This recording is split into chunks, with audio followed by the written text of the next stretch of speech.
Good evening, faculty, families, expected guests, unexpected guests, and of course, the class of 2026. Isn't it such a beautiful Friday to graduate from Bromfield? To address the elephant in the room, I am not the valedictorian, nor am I the salutatorian, and if I'm being perfectly honest, I am probably not the third most likely person to be on this stage. But I do love a good challenge, and apparently also speaking in front of a large crowd. When it was suggested to me that I try to speak today, I channeled the mindset that I hope many of us seniors have adopted over the past year. I shrugged and said, sure, why not?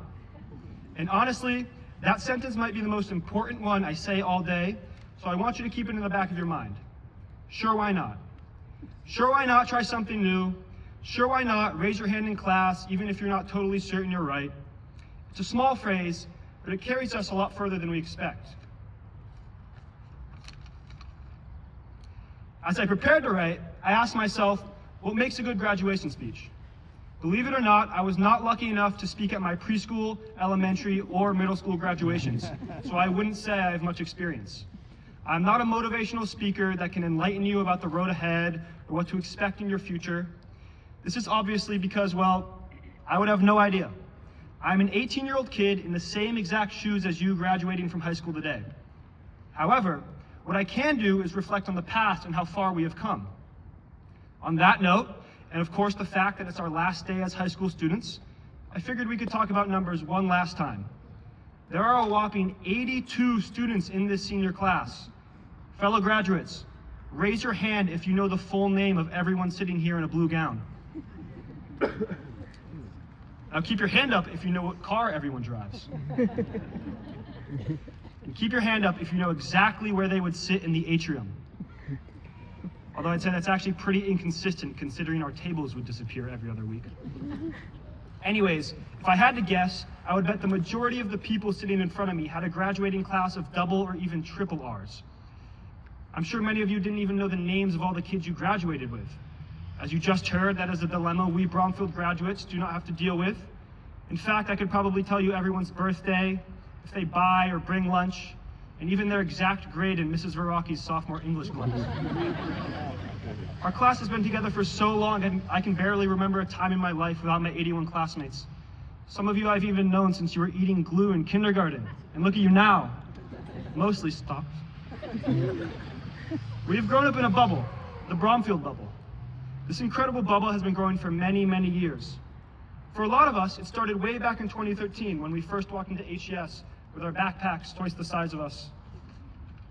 We've been navigating the same halls and roads for 13 years, growing alongside each other, laughing together, and occasionally crying with one another. This bubble gave us a sense of comfort and room to figure out who we are. We had our most embarrassing moments in this bubble, and the people who witnessed them still remain our friends.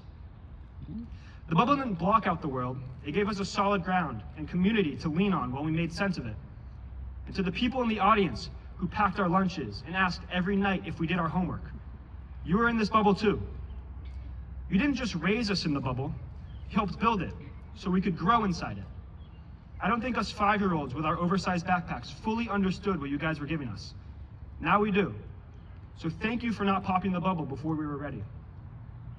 If you think about it, for a lot of us, the last time we had to step into a new and intimidating environment, we were either 5 years old trying to trace the letters of the alphabet, or we were in 6th grade, trying to not look like we forgot our locker combinations.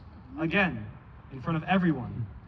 We haven't been the new kids in a very long time. We have just been rooted in our Bromfield bubble.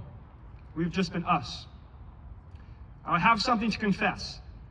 I did, in fact, speak at my preschool graduation. Just kidding, of course.